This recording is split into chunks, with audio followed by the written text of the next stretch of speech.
How's it going, Andrew? Hey, Matt. How you doing, Mr. Snores a Lot? Well, whatever. You were snoring too. I don't want to hear it.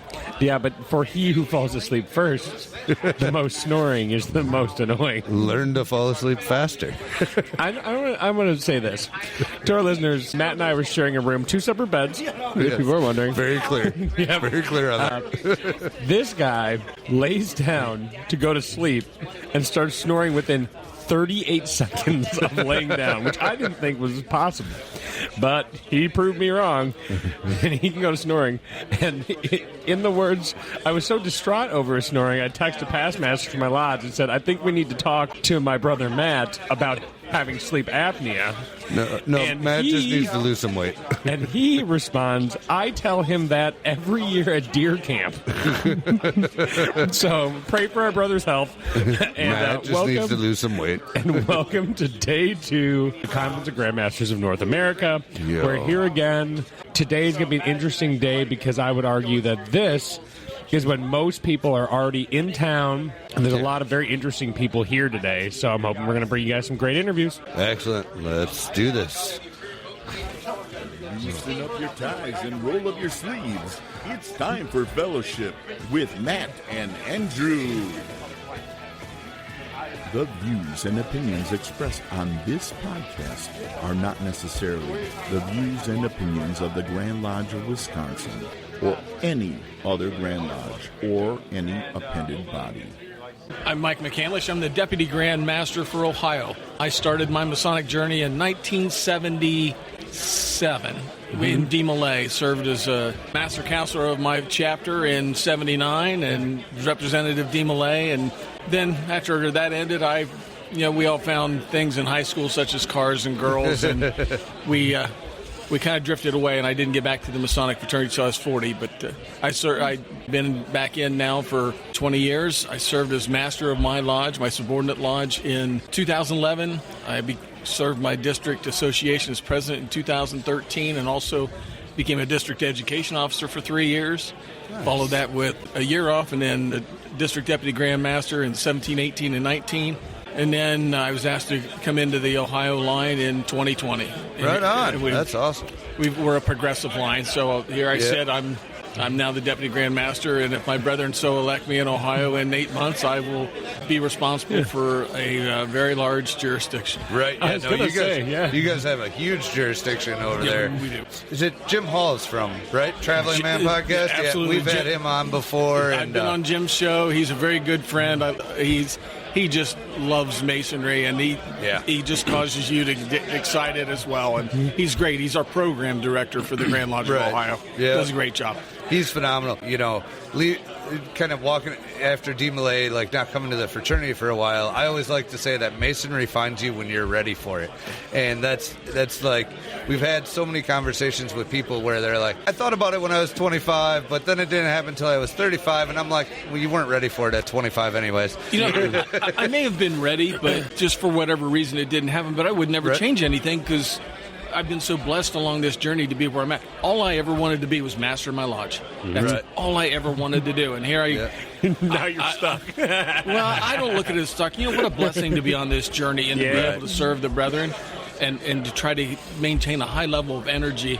I don't know if you guys met our past Grand Master Bill Carter or not, but he's got this incredible energy, and he speaks so well, and he just has that ability to energize people. And so it's been our current Grand Master and myself, we're just taking that ball and trying to run with it and keep that energy going, but getting everybody to understand that this journey is one that we get to take, we get to do, and we just have to own that responsibility. Right. And, we can't point fingers and say we're losing members. It's up to us to make the members. Yeah, and exactly. Through our own excitement, our own energy, and our own responsibilities, we can turn that tide. Right. That's all it takes is us to just say, hey, talk about your story, why you want to be there. Exactly. Mm-hmm. What you enjoy and what makes your masonry, your Masonic journey, which is personal, what makes it good for you. It's okay to share that. We're not telling them where the gold is. They'll never find it. Do you know where it is? Because I still haven't been told that either. No. You'll find out next year. I will get that secret in about 8 months. Yep. So within the craft, you're saying like everyone's Masonic journey is their own, and everyone has a story, which is one thing that we love about doing a podcast like we do. Is a lot of what we do is share people's stories. You know, and some Masons have amazing stories where you're like, wow. What would you say is the most influential part of the craft as far as how it has affected your personal journey and your personal life? You know, for a while there, we go through go through the motions of learning. We learn the memorization work, and you're not understanding what you're doing. When we take that moment to stop and look in the mirror at ourselves and say, all right, I've learned this, but what does it mean? Or I need to be better because I'm not good at this, or we ask those hard questions, then we start applying those lessons throughout all of the catechisms that we learn, and you step back and go, I get what it means now. And we should always be learning. It's nothing to memorize something. That's a muscle memory thing. But when you start practicing what you've been taught, then all of a sudden those aha moments come at you when you hear things differently or you see things done differently and you go, oh, I get it. Right. And then you find that energy to change some things. And when you find that, it changes this journey tremendously. And I'm kind of at that point now. I found those things that I didn't take the time before because I was too hyper-focused on doing, just the one thing and memorizing it and then trying to add inflection. But I wasn't listening to the words. Yeah. And I wasn't listening to what was being taught there. But when you then step back and you get it all and you ask that hard question, you go, okay, I see now. I see, and there's times that what you saw then, you see now differently as well. Those things evolve and move. Right, and the beauty of the memorization aspect of it is that is simply the beginning of internalizing it so you can come to those realizations later. You can pull it whenever you want. It's just the first step, though, and it's not, all we're doing when we memorize something is memorize it. You're not learning anything. But when you go beyond that, then things open up to you and they become really cool. Right. Well, and we have a past Grand Lecturer who told us, he's like, you know what helps you memorize it? Understanding what it means. He's like, that's an important step, and it helps with both things. And the cool thing is, too, when it's stored in your memory is, I think we can all agree as Masons, there's times where you pick up your working tools and you go to work on yourself, and there's times that you kind of let them rest for a while. And then those times where you're inspired, especially when you're doing ritual, and it's on your mind all the time, that you are able to hold those tools for longer and continue to work on your ashlar in a positive way, it's transformative. And isn't it interesting that this is the same things that were done 3 centuries ago or longer, and yet we're still applying them, and here in 2026 we're applying these old lessons to a new us when we start understanding that these have been along for a while, and it was meant to help the individual, not anything else. It was to help the individual person to learn what he's responsible for in this world of being a better man, providing for his community, and making certain that he leaves something for the future of his brethren. Right. Yep. Well, and it speaks to the universality. I can never say that word. Universality. For some reason, I always screw it up.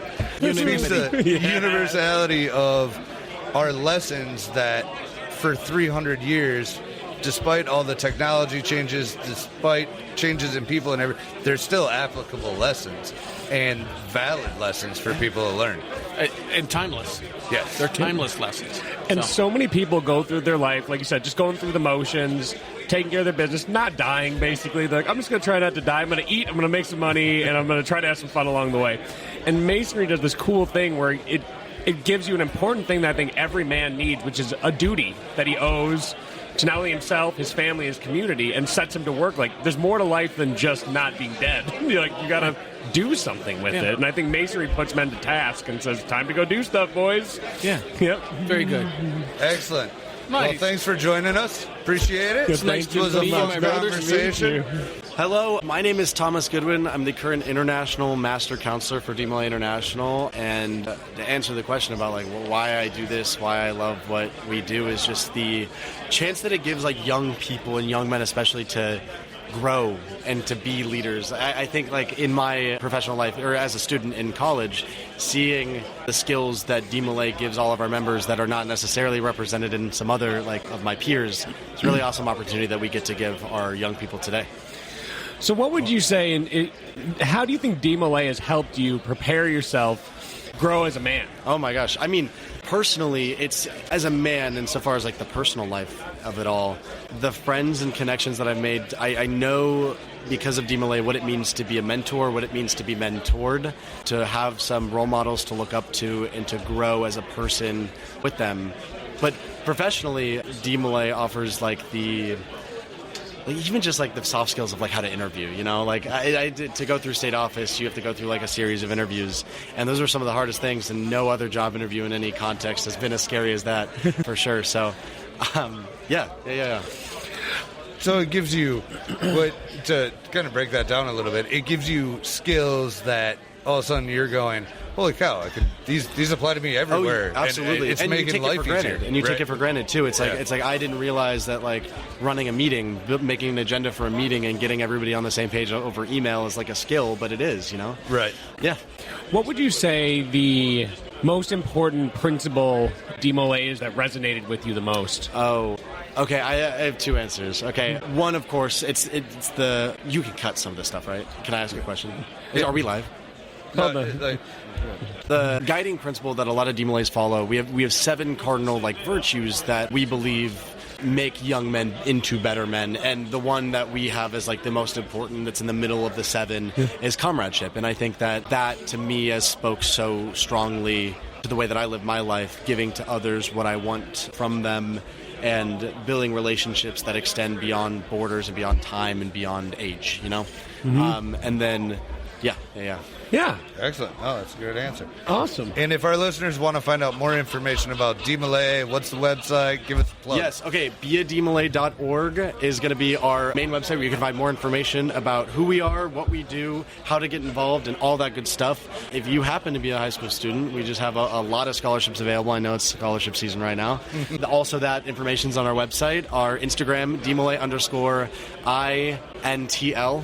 DMLA International. And then if you just look us up on Facebook or Instagram, it'll surely pop up. But yeah. Excellent. Thank you so much for having me. Awesome. Thanks Thank for you. coming on. Thank you. Appreciate it. Mike DeWolf, past Grandmaster of Wisconsin and Executive Secretary Treasurer of the Conference of Grandmasters of North America. So we're here, thanks to Mike here, Yep. as entertainers and doing some fun podcast stuff. And Mike does a lot around this conference. So I was wondering if you could tell our listeners who aren't familiar with the Conference of Grandmasters of North America a little bit more about it. Well, the Conference of Grandmasters in North America has been in business since 1924, and it originally started with just the 48 contiguous states. And since that time, it has now grown into all of the United States. And additionally, we have got Baja, Mexico, and York, Mexico, as members of this Grand Lodge, along with Puerto Rico. So we've continued to grow. And this particular event attracts about 978 Masons now. I've been the executive secretary of this for the last 10 years, and originally when I started, we had attendance right in the area of 400 people. So it's been growing. It's booming. That's awesome. Yeah. That is impressive. How did you end up becoming involved on the planning level of this conference? I originally started through the Conference of Grand Secretaries, so when I became a Grand Secretary, I automatically became part of the Conference of Grand Secretaries, and past Grandmaster Ben Grisham was the Secretary-Treasurer of that conference at the time, and as soon as I came out, he put his arm around me and said, "I have a job for you."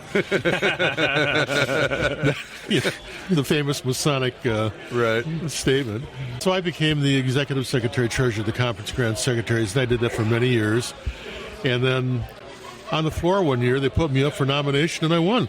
And I've been doing it ever since then. Right on. It takes a lot of hours. It's a lot of time. I could not do this at all without the help of my wife and R.B. Humphrey, most worshipful R.B. Humphrey, and his wife Cindy, who've been huge help when we do the conference.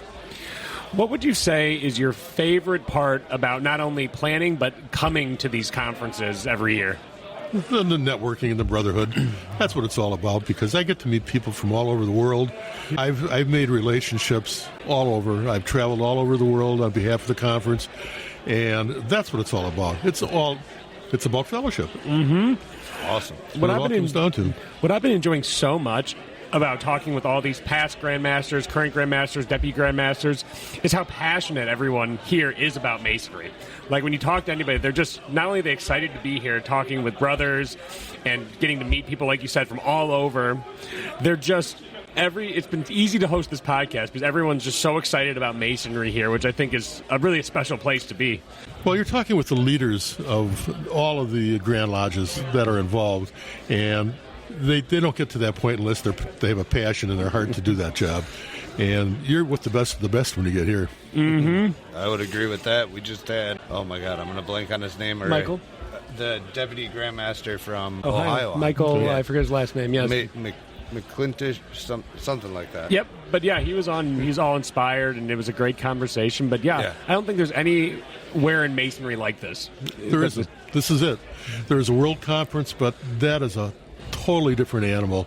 That's a presentation of papers. It's very esoterical. It's very heady and political too. Mm-hmm. Of course, we know there's no politics in Freemasonry. None at all. Awesome. Well, thanks, Mike. We know you've been a big fan and supporter of the show, and we appreciate you finally letting us get you on a microphone. Thank to talk you. About I appreciate it, and sometime we can talk about other stuff. But for now, I appreciate the opportunity, and good luck with everything else. Thank you. Thanks. Jonathan Dershowitz, Secretary to the Grand Master, Grand Lodge of New Jersey. Thank you for coming. Thank you for having me. I think the biggest thing that got me into Freemasonry was a lack of community. So I married my wife. I moved into her hometown where she also works. Yeah. And then she also, we bought the house she grew up in. Okay. So everyone knew her. Everyone knew her family. Yeah. And had no sense of community. Okay. My father-in-law was a Mason at the lodge in town, and my mother-in-law says, go with him. Just get out of the house. Yeah. And go see what it's about, see if you like it. Literally 10 years later, here I am. There you go. Yeah. So once you join, and so you were with you said father-in-law?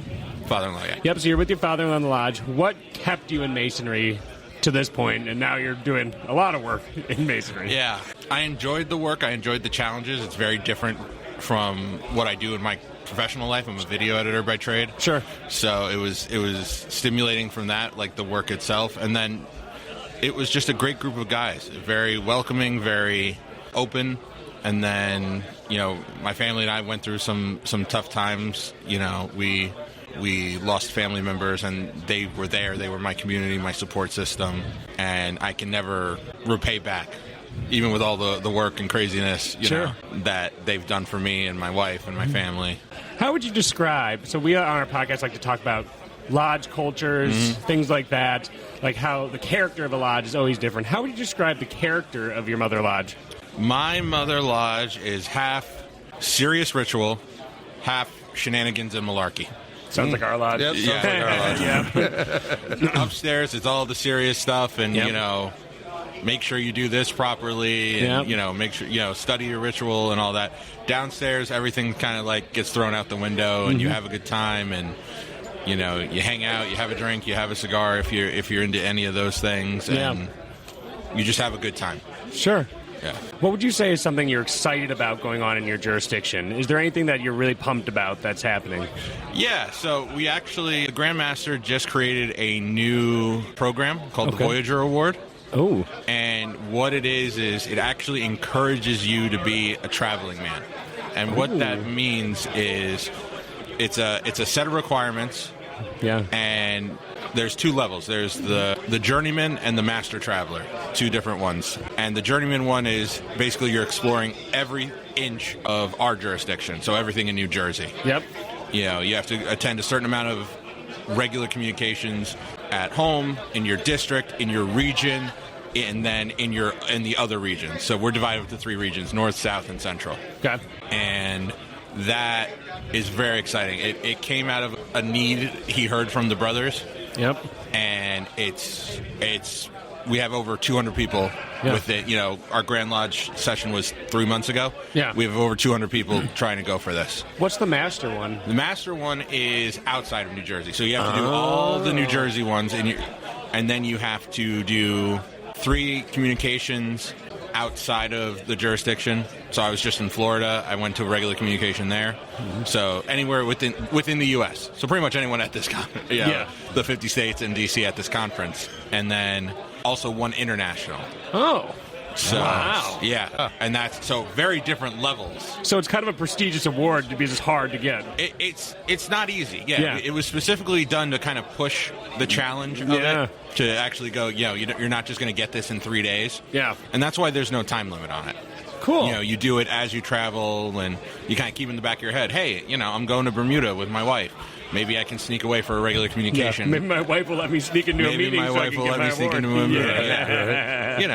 And again, there's no rush on it. There's no time limit. Yeah. So it's very exciting to see how excited people are about it. That's cool. Yeah, it's really cool. That's cool. Awesome. I have two real quick. What is your mother lodge? My mother lodge is Theodore Roosevelt Lodge number 22 in Carteret, New Jersey. Okay. All right. Never mind. I know somebody over at, I believe, Olive Branch or Mount Olive. Adam Reich? No. He's big on TikTok, and right now my brain's not functioning. No, that's okay. Two, I do have a question about the title, Secretary to the Grandmaster. Is that the same as like the Grand Secretary, or is that a different position? Very different position. Grand Secretary is what you think about it. They're, the Secretary of State, for your jurisdiction. They do all this amazing work, all this hard work to make sure everything's kind of running at a state level. Right. Secretary of the Grandmaster is basically kind of the personal assistant, personal secretary for the Grandmaster. And then, I work in conjunction with the Grand Marshal to make sure everything is going well, or everything's organized for the Grand Staff. Sounds like nice to have. It is, and with 100 plus on his staff, it's a lot. Between organizing receptions, organizing things, making sure everything goes between, organizing the Grandmaster's calendar. Yeah, it's a lot of work, but it's very fulfilling to know that you're helping kind of your Grandmaster that you've been following around for 4 years, because you pretty much start the job when he gets elected Junior Grand Warden, right? Helping achieve these goals and dreams of theirs. You're really close to the mission. You're probably the closest to the mission besides him. I don't know about that. The elected line in New Jersey are so close, and they work so well together. Sure. But definitely, from a selected point of view, me, the Grand Marshal, our Grand Orator, who's in charge of our deputies, and our Grand Ritual Instructor, we're a core group that makes sure everything kind of runs smoothly. I guess by close to the mission, I mean you know exactly where he is at every single moment. Theoretically, yes. Yeah. Awesome. Well, thank you so much for coming on, Jonathan. Absolutely. I appreciate meeting you, and thanks for all the talk. Absolutely. Thank you guys for stopping by. Well, hi, guys. I'm Richard Lentz. I'm a past Grand Master from Indiana back in 22-23. And what's got me into Masonry in the first place was my relationship with my grandfather. Yeah, so just family ties through the fraternity. Waited later in life before I joined, raised my family, and I seen that I had some free time that I could devote to learn a little bit more about why my grandfather was so respected in his community. And I've learned that real quickly. And through my years, just being involved in my local lodge, meeting other brothers, being asked if I'd participate at, in different steps, different committees that you're kind of asked throughout your journey, and I just kind of expanded my growth, and eventually was asked to become Grandmaster, get in the line. So It's been a wild ride since. I believe it. Everything about getting to that point in Freemasonry seems like it's just got to be a wild ride the whole time. Yeah, well, never looking for any of it, right? We're just trying to explore, and, what is Masonry really all about? And then you start to find, it's the relationship with your brothers in the lodge. But when you think about it, that's kind of a small community. It's just a small section of your county that you happen to live in. And just by expanding and getting outside of your own little neighborhood and getting into the full county, that it's a few more lodges around the corner of the state. That might be another 20 lodges. And next thing you know, you're statewide. You're certain jurisdictions, but like Indiana, we're over 340 lodges. So your world just gets that much bigger. And then being here at the Conference of Grand Masters of North America is pretty cool. Because I've been coming here for 10 years through my time in the line, and I've made a lot of relationships, a lot of friends. I'm sure. It's like a family reunion. It really is. It really is. And I haven't been in 3 years, but before that I was every year for 7 or 8 years. And I'm running into guys that I never expected to see here that I used to, just hang out with, whenever you have a breakout session or between activities. So it's been fun. What's interesting is we invited you over because you're sitting at the Ask Hiram, which we're going to talk about in a second here. Sure. But it feels like at this place, everyone I talk to, someone's like, I'm a past grandmaster. And you're like, oh, there's another one. with like no like preconception of it or anything. Like I would have. Like, it's not like you're dressed or wearing a pin or having anything that would identify you as, and that's how almost all of them are, which is always, I love the humility of our fraternity, especially from the highest ranks of leadership. It is absolutely wonderful to see. Yep. A living level, right? Right. Yeah.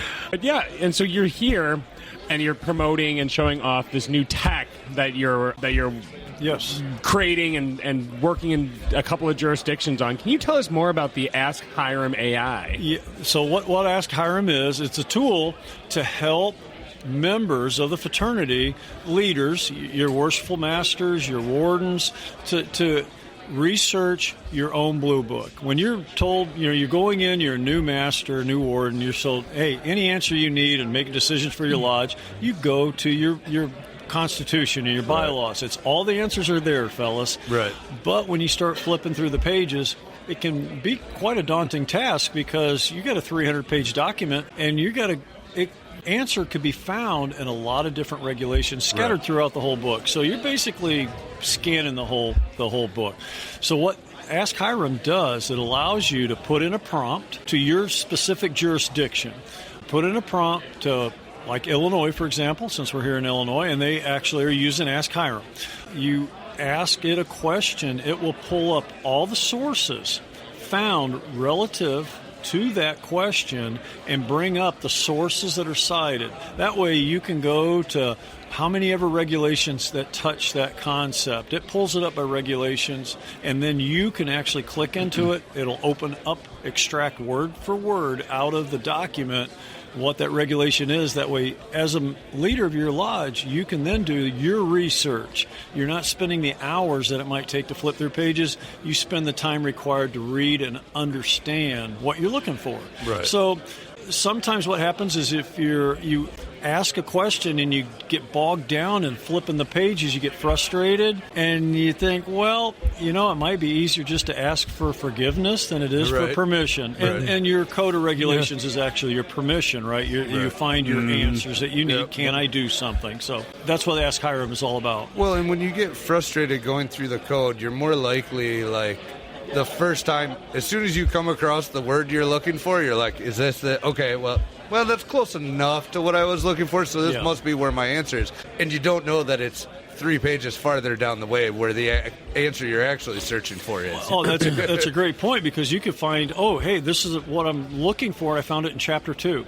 Yeah. Well, wait, hey, I found it in Chapter 4. Mm-hmm. But guess what? It shows up in Chapter 13, 28, 33. I mean, it's scattered throughout the whole book. And so you might be basing, and we all try to make the right decision based on what our heart's telling us and what the information's telling us. But if we don't have all the facts, how can we make a proper decision? Mm-hmm. And if you don't have the complete package, all of the different codes that relate to that subject, you could be a little misguided. Right. So it's a tool to help ease that, and we found that it's helping Grand Lodge officers for the jurisdictions that have signed up to it, and then we're continually getting, as we're getting the word out, we're continually getting members in the jurisdictions that are signed up for this. We're getting continued registrations. This is specific to each jurisdiction.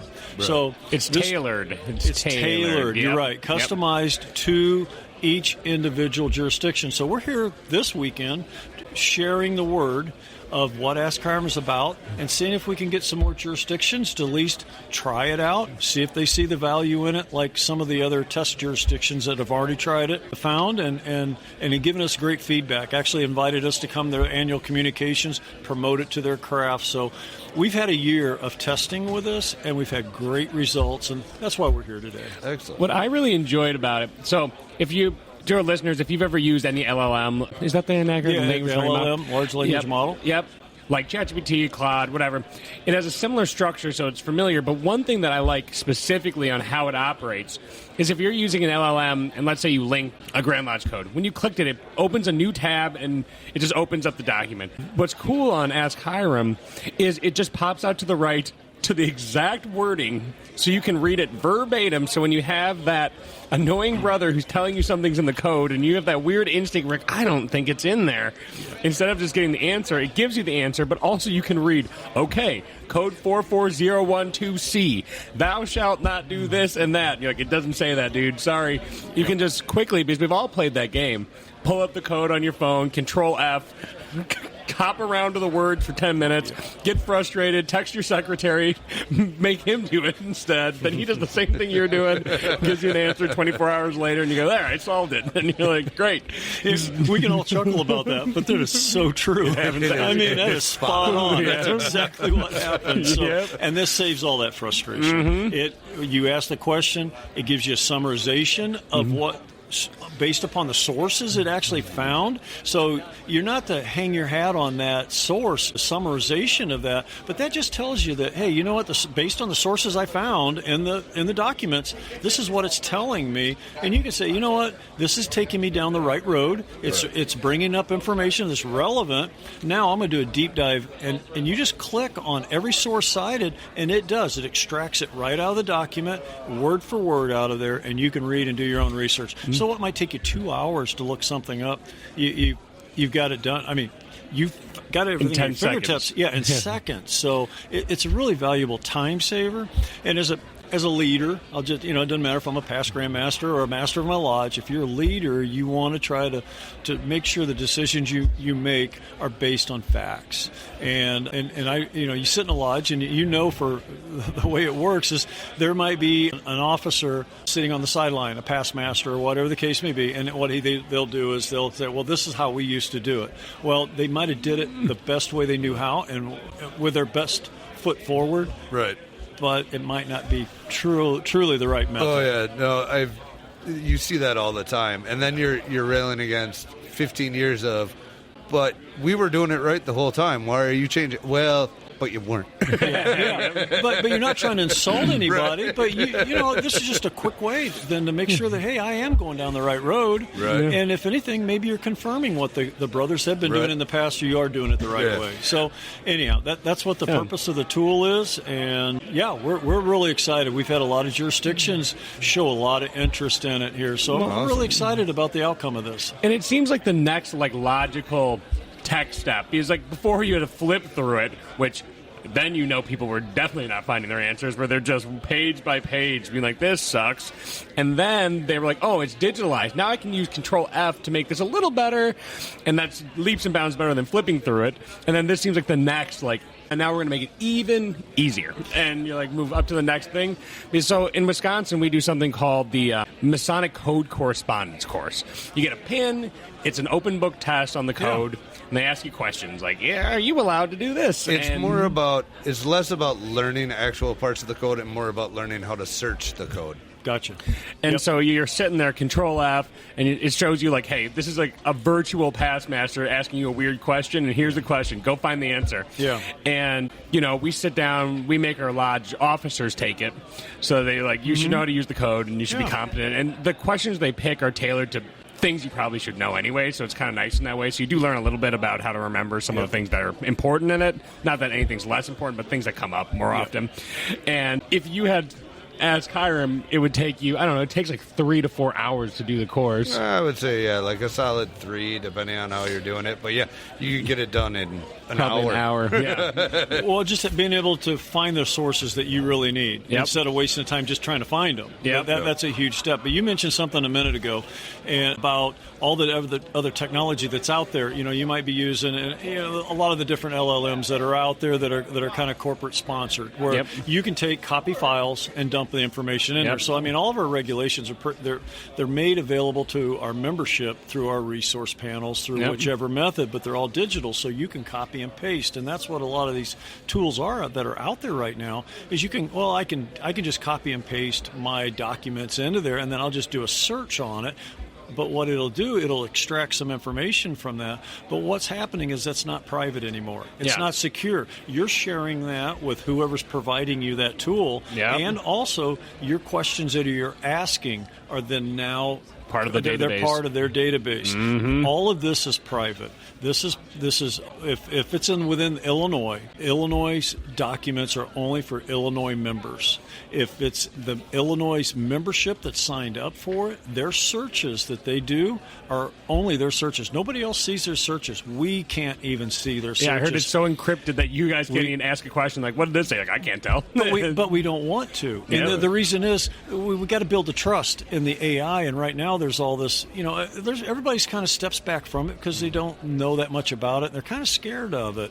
And so, hey, I don't want to let anything out that needs to, that we don't want to let out. And where was my information going? This, that, and the other. But what's nice about this, it's locked down. It is your searches are your searches. The jurisdiction's information is the jurisdiction's information. Nobody else sees it. And it's not open sourced. We don't go out online to pull in all these other sources from all over the internet. It's locked into the documents that the Grand Lodge wants to share with their membership. That's awesome. That's very cool. It would be so helpful as a district rep. I know. It has been. I told a couple of our Grand Lodge team, I'm like, I think you should go peek at that. Right. I was like, because I've been asked some really stupid questions before, and I don't like wasting the time finding the answer. Well, and a lot of times you almost need the answer on the spot, because when you find it 20 minutes later, it's going to be too late. The conversation's over. Everybody's moved on from it. It's done. Well, you talk about district deputies or maybe a Grand Lodge officer, whatever the case may be, that if you're been asked a question, you'd like to respond right away, but typically you can't because you're in a lodge setting or you're visiting a lodge.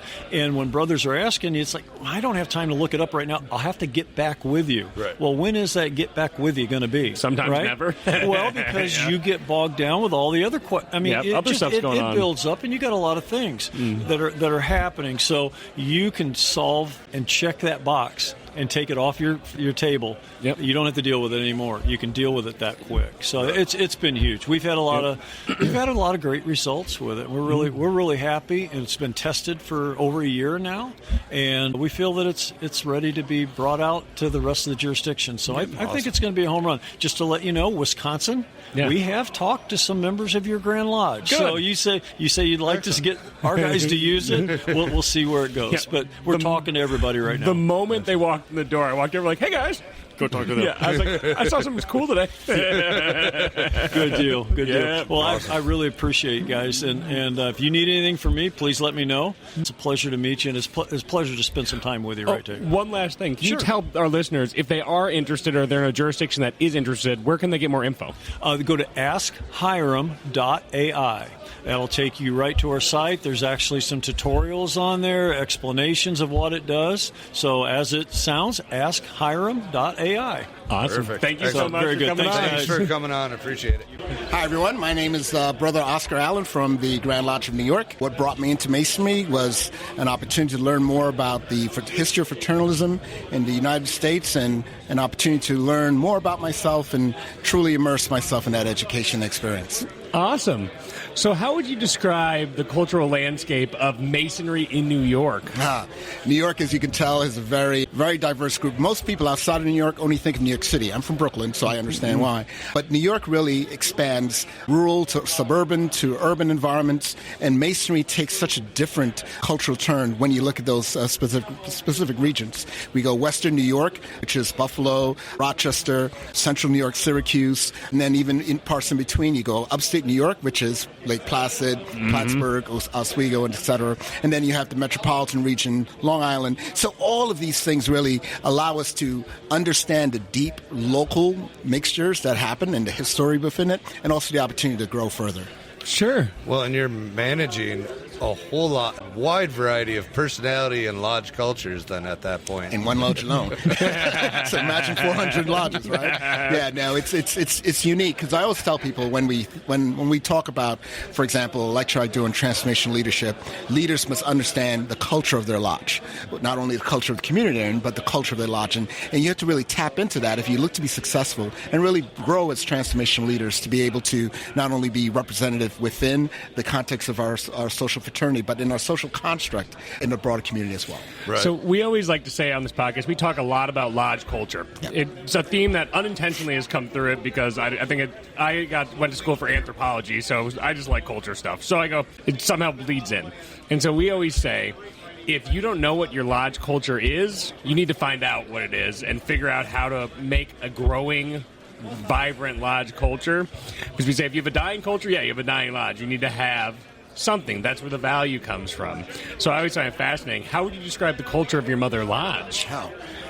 My mother lodge. So my culture, my mother lodge, which is Wappinger 671 in Dutchess, well, we call it Mid-Hudson District now, is so unique because it's an older lodge for our terms. 1860s was when we were founded. All these East Coast lodges are ancient, man. You know, until you go to Europe and they're like, oh, we're back to 1700s. All right. So, you know, when we really looked at the future and the culture of the lodge, we originally were in an area that was very high on industrial growth. So IBM was a major employer. Then IBM left, and so did several of the members. So then we were left with folks who were more local and were tied to a specific industry. So that allowed us to start to really look at the strength and the integrity of the membership that we wanted to maintain within the district and the longevity of it. So, for example, when I became master, calling folks to make sure that they can make it to lodge and changing the culture and the dynamic instead of eating after the meetings to eat in before, so that we can invite interested men who wanted to learn more about Freemasonry. Just come. It's free dinner. You get to see us, and to be honest, I get to know they can show up every first Monday and third Monday to meet, and that's a little backtrack there. And really build that kind of understanding, and also be very open. So not only, for example, when I was in my term doing education, I invited well-known speakers. I also provided the young brothers who were new to Freemasonry an open platform to start to present their work in the lodge. No one's going to, yell at you. No old past master's going to go, back in my... You just take this opportunity to cut your teeth on it. So I think by doing that and allowing folks to understand, a third thing that I did was ensure that the younger brothers were part of the ritual. Even though they felt, the older guys can spit it off their head because they've been doing it 20 years, it intimidated them. Yeah. And they truly were like, well, I can't do that until I get 20 years into the craft. So I invited a number of younger brothers like myself at the time to do the rituals so that those guys that are coming and say, hey, he looks like me. He can do this, I can do this too. And I think that has helped flourish. And now we've seen the growth in my lodge of folks just bringing in unique cultures, unique understanding, and really looking to be as diverse in the experience as well as in the membership. I think that's a fascinating idea. So one thing, I'm currently sitting master at my lodge, first time ever, working through stuff. And one idea that I was rolling in my head, especially when it comes to the ritual, is there's some positions, like we're pretty good at getting our young guys involved in a lot of parts. So like, for example, the way we do it at our lodge, the junior warden confers the entered apprentice, senior warden, fellowcraft, master, MM. That gets them practicing so that they can get up. But there's a lot of positions in various degrees that it's a guy who's been doing it for 20 years. That's his favorite spot. He does it every time. But what I realized, so right when I put on the hat, I get asked to do 2 MMs, well, 3 technically, in like a month for a one-day class they were doing. We had to do the degree for that, and then to help another lodge. Not even for my lodge, so great. And I realized when getting the cast together that if that one person was unavailable, I don't have anyone else. And I go, so I've been contemplating doing a system. I put him on a committee as my degree excellence committee to help me with this project. I want a list of who does what parts so I can see where the biggest gaps are. And I want to say, hey, if this is your favorite part, you get dibs on the first degree we do this year. But after that, I need a second person who's your understudy to be doing that part so that we'd never have a situation where, like, we don't have anyone else who does that. Looks like the degree's postponed because Bill is under the weather. And you're like, okay. No backups that I said. And that's an excellent way of doing it. And one of the things we did in New York and in other districts was the understudies, like, for example, middle chamber, you do one half. So you study one half, then the next guy studies the other half. So that way they get to, balance it out, and they get to swap it. So then next time you learn the other half. So what you really do in that course of time, you've actually taught 2 people the entire middle chamber. That is a very interesting idea. I see your gears turning. And if any of our brothers at Lodge are listening, I hope you're excited because I have an idea to steal. and you think about it from a digestion perspective, that brother says, I got to learn the whole thing. Oh, I just learned one half. Yeah. So at least that's digestible for me. Yeah. But in the long run, you're actually training them, preparing them to know the whole thing without it being an undaunting task. What really sells me is you trick two people into learning it. Well, I would use the word trick. You assisted. Yeah. Voluntold two people.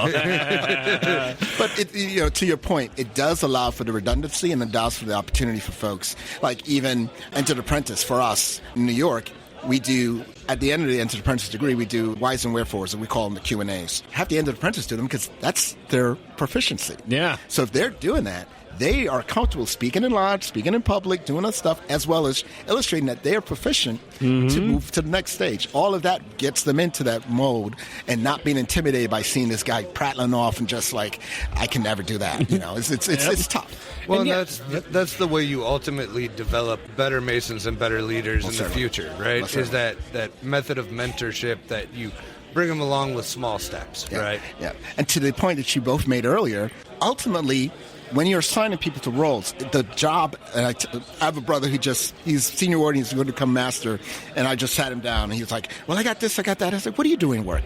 He's like, well, I'm a manager. It's like, so you know how to manage. You have a large staff, yeah. You don't need to do everything as master. Yeah. Manage, delegate, have backup plans. He goes, those are all things I do in my job, so why don't you apply them to masonry?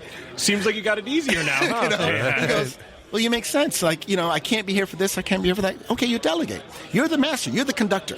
Yep. You have the responsibility, the constitutional things. But when it comes to setting up the meeting, put people in the right roles, right? Right. You can have a guy he doesn't do event planning, but that guy does. Swap them. Make sure he does the event planning, and this guy does the community service. These are things that are not hard, but sometimes we make it harder than it needs to be. Well, yeah, we do, and sometimes whoever's sitting in the East feels like everything falls on their shoulders. And they have to remember that a lot of times you're surrounded by people more talented than yourself. If you're doing things right, you're surrounded by people more talented than yourself. Use them. Exactly. And I do that when we teach incoming masters. I do a session on pitfalls of what you need to learn to be worship master. Well, you need to learn the Constitution. You need to learn how to be a mediator, a conflict manager. You need to know how to address financial issues, things that have nothing to do with being a worship master. Everyone wants you to solve. Yeah. So you have to recognize you can't do it all. Right. Yep. And you shouldn't. Yep. Delegate, but also say, brother, I understand why you think that I may be the answer for this, but this is not an issue that should rise to this level. Yeah. Let's work things out. And every master comes with a different skill set. Certainly. And so where they're strong, they might take that on big. I'm great at this. But where they're weak, you're not expected to be the master of everything you touch. Definitely. Yeah, you can find someone who's great with it. Like, it's like as a trustee, how I don't know how to use a screwdriver, I outsource it. Exactly. We don't have to make a mountain out of a molehill. Yep, absolutely. Exactly. Awesome. Cool. Well, thank you guys so much. Thank you so much for coming on. Not a problem. Definitely. Appreciate it. You just have somebody. My name is Jeffrey Allen Bolstead. I'm from Lakeside, Montana. My official title with the Grand Encampment Knights Templar USA is Right Eminent Deputy Grand Master. You gotta love the York Rite. Always has the longest names, man. They love it. Well, as Templars, Grand Master, we lent that title to all the Grand Lodges around the world. Even though the original Templars called him a Grand Master, yeah. Well, that's where we gave him the line. That's what I'm saying. That's where it came from. How did I get into Masonry? Well, back in the day, I became a Mason on May 7th of 1990, and the impetus for that was I wanted to be a shrine clown. Very specific. And the ladies whose basement I lived in, her son-in-law was on the divan of the Algeria Shrine in Helena, Montana. And we were visiting about it, and I said, I kind of like what the Shrine Hospital for Children do. So I want to be a shrine clown. How do I do that? He said, well, you got to be a Mason. And you got to join the Scottish Rite. And then you got to be a Shriner, So that's how I got in it. Yeah. So you've been a Mason then I was born a year later, so what, 30 odd years. Yeah, 36. 36 years. Oh, yeah, I'm 35. Yeah, 36 I coming forgot up. my age.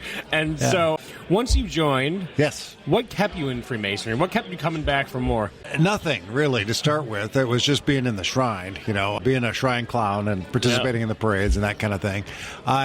They wanted me to come to lodge. Back then in 1990 in Helena, Montana, they let them smoke in open lodge. And the lodge room was fairly narrow, but I could not see the people on the other side of the... Your eyes just burning. Yeah, it was incredible. Now, being they let them smoke, they had a great turnout for lodge. I mean, the place is packed because, their wives didn't want them smoking at home, but they come to lodge and smoke. And, Come back reeking. Yeah. So they were throwing lung darts.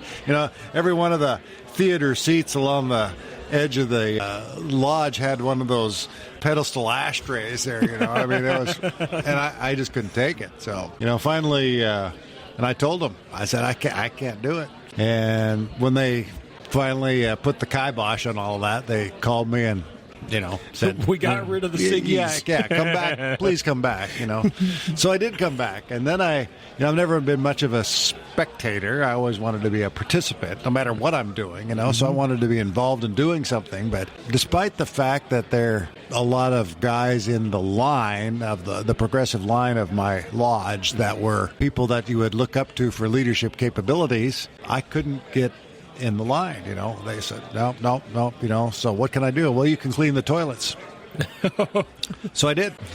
And I did a really good job at it, too. Sparkling toilets. Yeah, they were. But the Scottish Rite, actually, those guys gave me a couple of jobs to do with, 4th degree, 18th degree, kind of like that. And, of course, I did it very well because that's how I do things. Mm-hmm. As well as I can do them. Even if I make somebody else look bad, that's just the way it goes. You raise your bar, not mine. Anyway, so, one thing led to another, and I progressed through the Scottish Rite. I was in all 4 of those, head of all 4. What do they call the different groups? The Lodge of Perfection, the Council of Kadash. There's 4 different bodies within the Scottish Rite. So I was head of all of those eventually. And, then I eventually became the personal representative of our Sovereign Grand Inspector General there. And then subsequently after that, the personal rep not have a white hat. So, of course, I got a white hat. There you go. So, along there sometime I also joined Royal Arch and Cryptic and the Commandery and went through those lines as well. Eventually, they were seeing, I was quite the... quote-unquote rising star, so they let me be master of my local lodge. At long last. At long last, Like, I was almost worthy grand patron of Eastern Star before I got to be master of my lodge.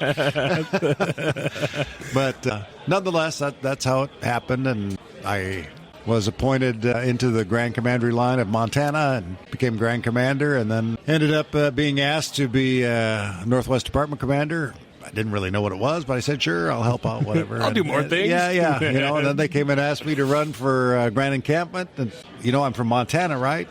Yeah, but we think you're good. So here I am. There you go. I'm Deputy Grand Master now.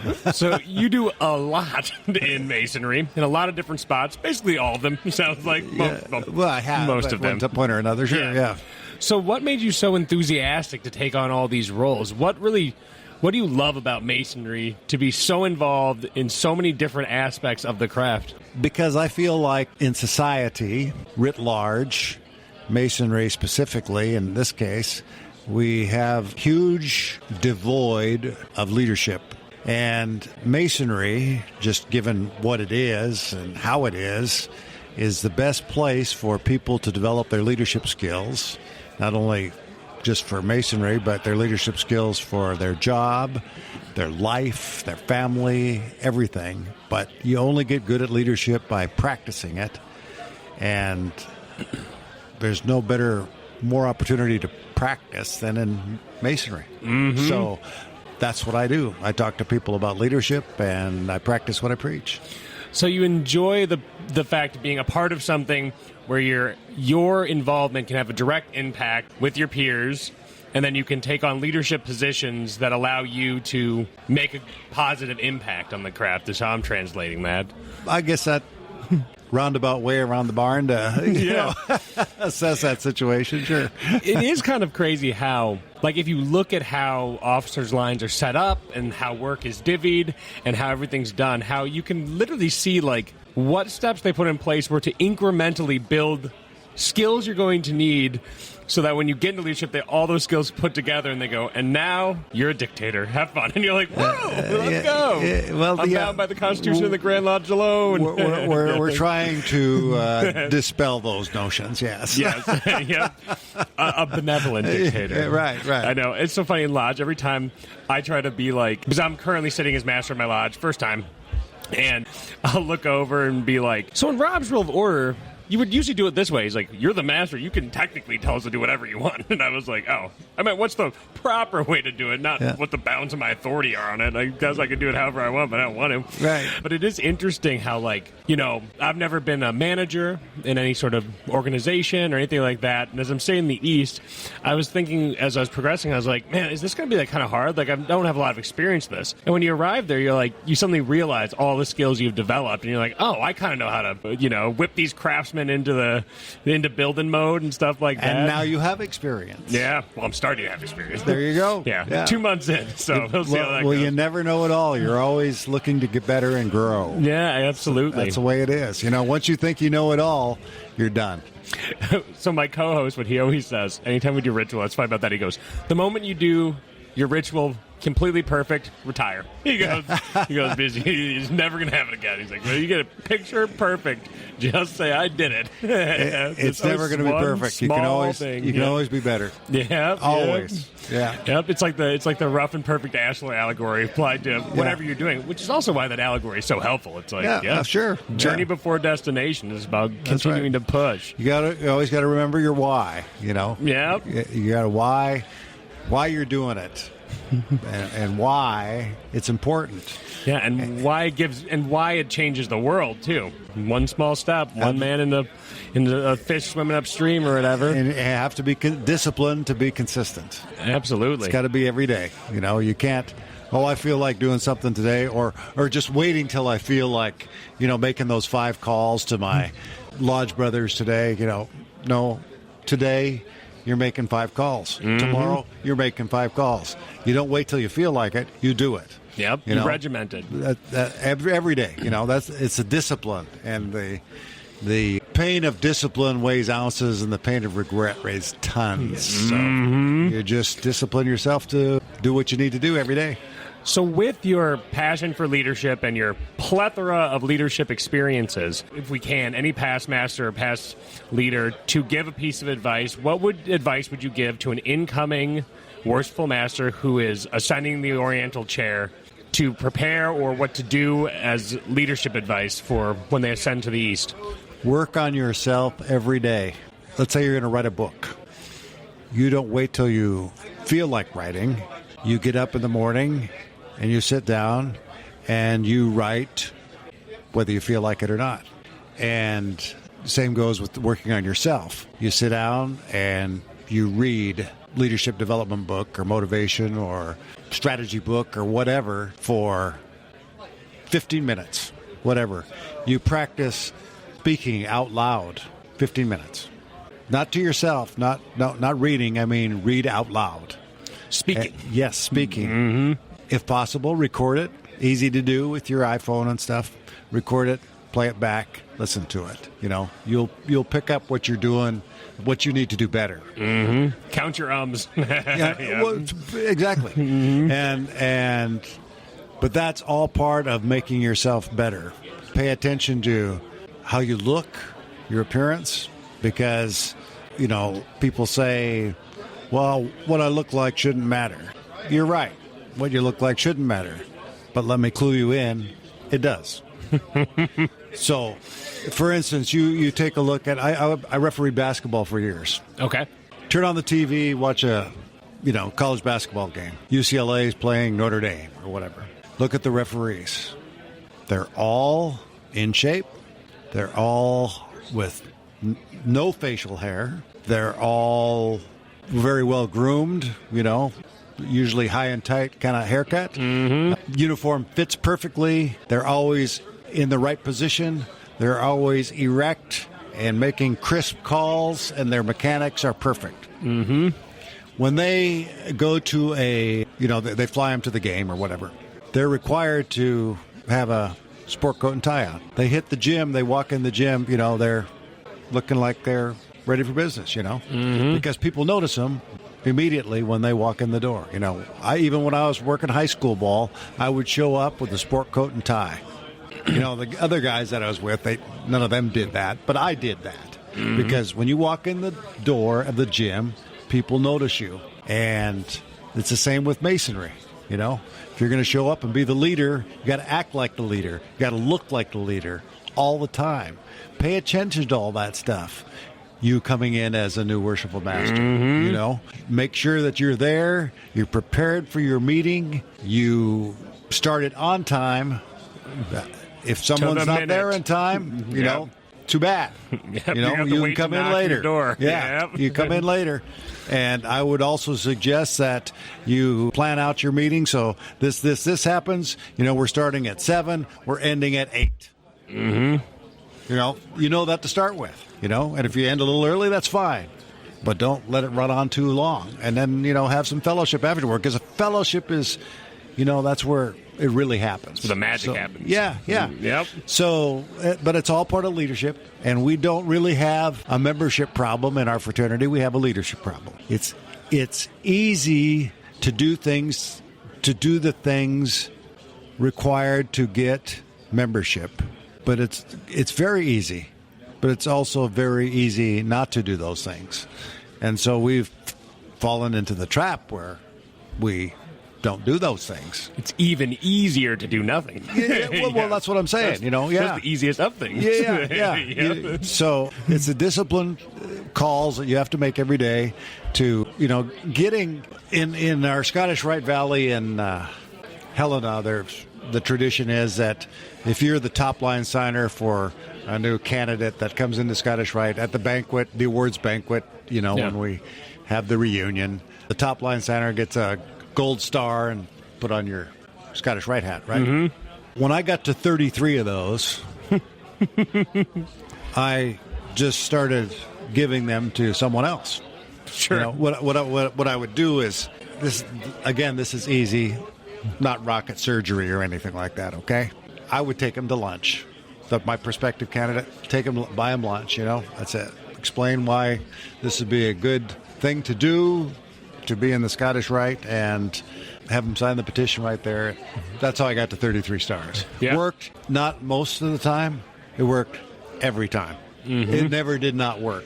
And I would take guys with me, like someone else from the lodge who was, I wouldn't take, somebody that's upstanding, kind of a little bit of a dynamic personality with me to show them what I'm doing and stuff, but also to add more gravitas or panache to, our conversation. A little hot here. sauce on it. Yeah.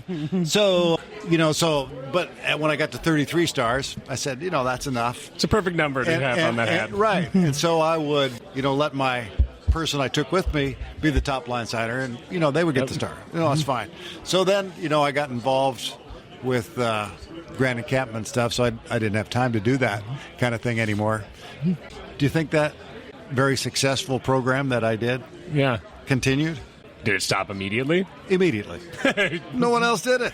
All I had to do was go do it. I already created it for you. Yeah. It's not hard.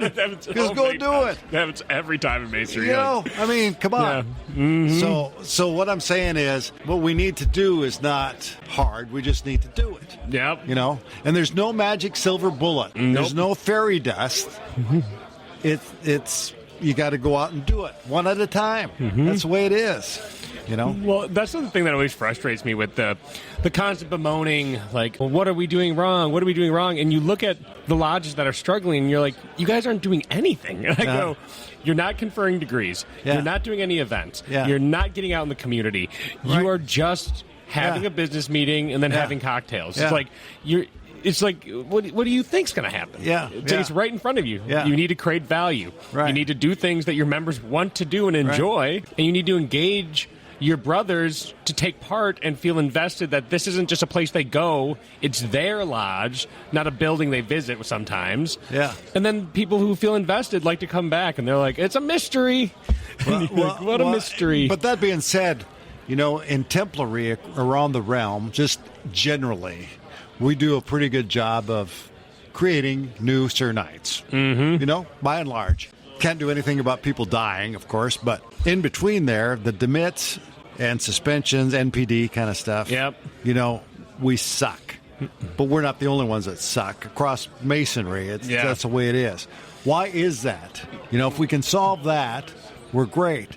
And I think my philosophy is, and we're going to be working on that hard in the next few years, is that there's a certain amount of people that join, but they can't really be active because they have a job that maybe prohibits it. They have kids that are involved in stuff. They just can't get there, okay? So if they can't get to the meetings and be active like that, call them. Do we ever...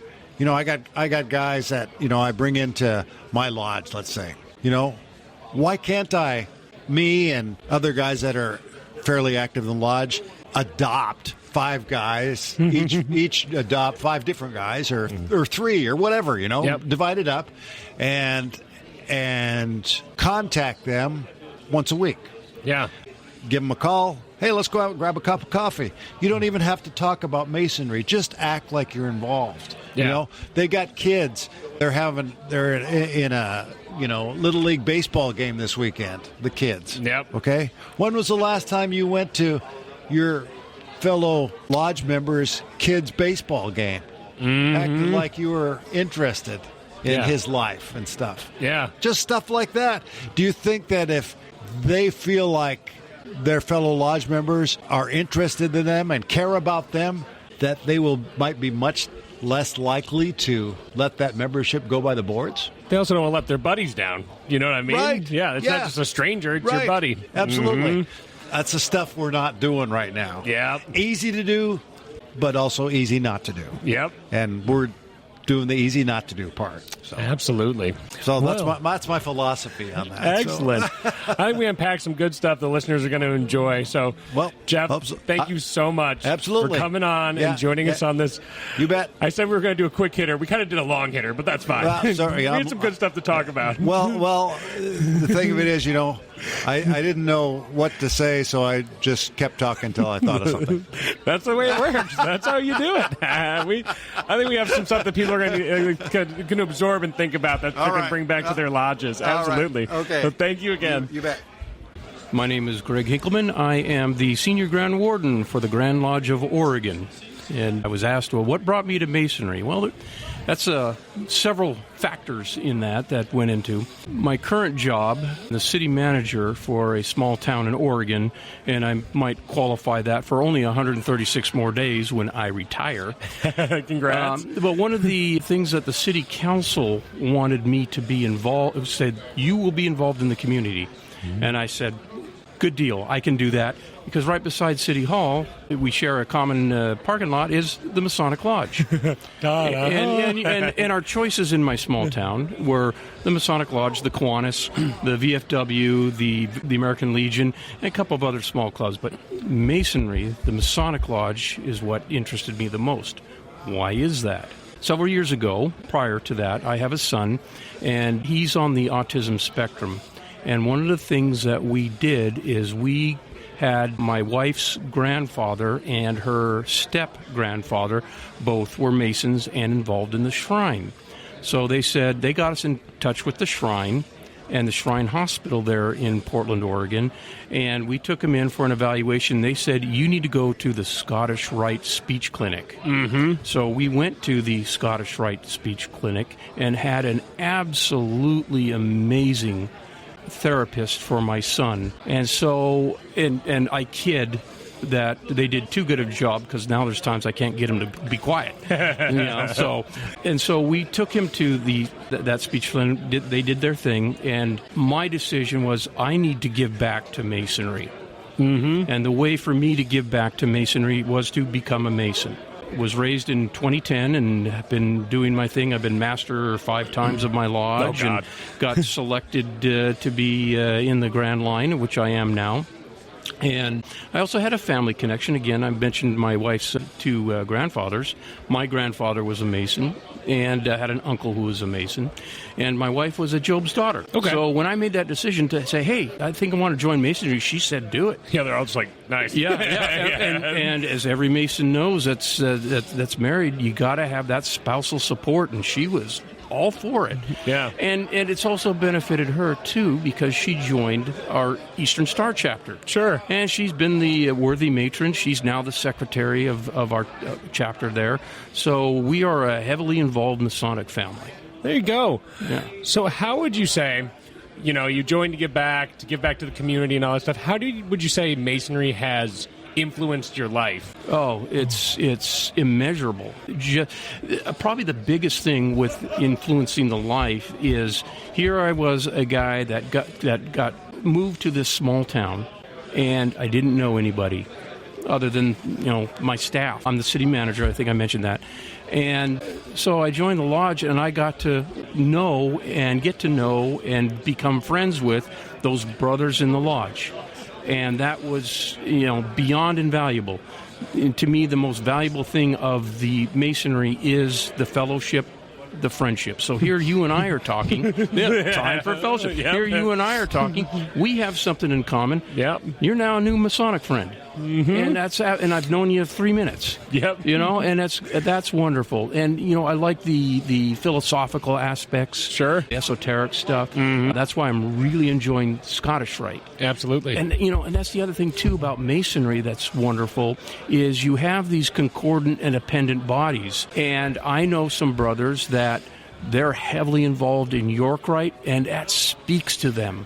Yes, they support their Blue Lodge. Everybody loves the Blue Lodge. But that York Rite to me, Scottish Rite is what is speaking to me. Mm-hmm. So once I get through the Grand Line of Oregon and finish my Grand Master year, I'm going to be heavily involved with my valley there in Portland. Yeah. So just going to another line. Why not? Yeah, Do exactly. it again. Yeah. Run it back. Yeah, exactly. So. Well, and it's fun because what I always find is interesting, one of the coolest things, like you mentioned about the fraternity, is that you have friends. This is a good example. So being in Wisconsin, after we do our investigation committee, there's a master's board where anybody in the lodge can go in and ask whatever questions they want to the potential candidate. Oh, okay. That's interesting. There's always a past master there who doesn't ask a question, he just tells you something. And he says, are you aware that Masonry is a worldwide organization and you will have friends everywhere you go if you simply find a lodge? And there's not a question, he just tells the guy that. Right. Because he likes that, because he always tells a story about when he was in France or something, he was trying to take a selfie, and some guy came up and said, I got you, brother, took the picture and ended up being a Mason, and because he saw his hat or something. And he loves talking that story. But so, if you travel for work or something, it's hard to meet people, especially in your late 20s, 30s, 40s. It's really hard to meet people. You're not going to go see them in class. And you can go anywhere in the world, find a lodge and find a friend. I was in Spain, and I had brought a challenge coin. I was going to find a Mason. Not a lot of Masons in Spain. A certain dictator stopped that for a while. Sure. So I think there's 200 Masons total. Wow. So I know it is slim chance. On the last couple of days there, I'm sitting in a bar, and I see a guy, and he's hunched over, and he's giving don't talk to me energy. Some guy from Chicago comes up, starts talking to me, taps that guy on the shoulder, and I go, that guy doesn't want to talk to people. He turns around, I see on his hand a Masonic ring, and I go, wait, are you a Mason? He's like, oh, yeah. I was joined Masonry here, but I'm from Florida. And then we hugged and we talked till 4 a.m. And I just go, immediately, the dude from Chicago was pissed. He's like, what? I'm just chopped liver. I'm hanging out with him. He meets a Mason. He's just off they go. And I was just like, yeah, but we had that thing in common. And we hung out for hours, and he still checks in once in a while. Oh, that's awesome. And so it is crazy how, when we say we're traveling men, how easy it is to travel because you can find people. Well, I've seen that in airports. I will wear a Masonic baseball cap, and people come up to me, I'm a brother of XX Lodge. Good to meet just boom, instant connection. And one time we were going through the security check line at the Arch in St. Louis, and one of the park ranger, I think it's a park ranger, was there. It's like, hey, I'm Brother Bluff from St. Louis Lodge number whatever it was, and instantly, boom, you've got that instant connection. Yeah. And then sometimes, like you said, overseas, one of the stranger, I was over in London. Yeah. And I was in the Tower of London going to take the tour, and they have these audio things that you can buy and rent. So there's this young man behind the counter, and he was clearly foreign-born from England, and he saw my ring, and he saw the square and compass on that. Yeah. He goes, and his eyes got real big. He goes, "Are you a Mason?" I go, "Yeah." "I've never met a Mason before." And it's just like, wow, just that reaction was very different. I was going to say, in England, really? Yeah, in England, really? Yeah. But he was from the Middle East. And it's like, I've never met a Mason before. And I had a little chit-chat with him, and don't know if that planted a seed or not, but, it's just interesting. If we wear, and, I always think, and I appreciate Masons who wear the ring or a lapel pin or something, because it helps identify. Or a hat. Identify us to each other. I mean, they say we're a secret society. Well, no. We have all this stuff, that hats and shirts and stuff that wear that stuff. Advertise ourselves to people. People, and I can't tell you how many ladies have come up to me and said, "My dad was a Mason. My grandfather was a Mason," and it's an instant conversation starter. Yep. And if you engage back, whether man, woman, or what have you, you plant a seed. Yep.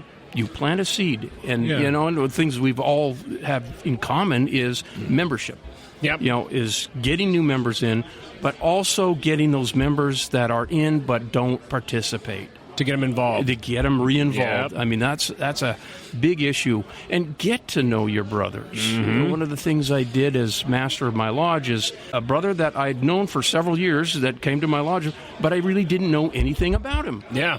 And so I instituted a "this is your life" type thing. Yeah. So I'd put the lodge at ease, and then I would I started with the oldest Mason first, brought him up, and put with the lodge at ease, sat him down in a chair in the northeast corner, and I had a series of 5-6 questions that I would ask them. Ask them to talk about their life. That's a good idea. Yeah, I talk about, it turns out he was, I'm a retired Air Force officer, and he was in the Army for a while. And what did you do in the Army? Of course, being an Air Force guy talking to an Army guy, I had to make fun of him a little bit. Yeah. But, and all in good natured way, and he found out more about his life, what he did in his life after the Army and what have you. Yeah. And I did that with all the members, and that you'd be surprised at the information that some of these brothers have done or have did in their life that I really didn't know, even though I'd known them for years. Yeah. Because you're always talking about lodge stuff sometimes. Exactly. Yeah. And masonry this, and going forward, we're always, masonry's always very forward-looking. Yep. And there's some people that just don't talk about their lives. Yep. And there's other people that you can't get them to shut up about their lives. We know those, Yeah, exactly. So it's one of those things that, get to know your lodge brothers. These are your brothers. Yep. Get to know them. Do something that is different. And I also reinstituted a Masonic education. Yep. So I had a 5-6 minute. I found one of these old short talk bulletin books. Yeah, exactly. And from 1925. Yep. And so here's a whole section about the square. Yep. So I would find a couple paragraphs or condense it down to make it a 5, 6, 7 minute education on masonry and our symbolism and our philosophies and stuff. And we hear the lectures.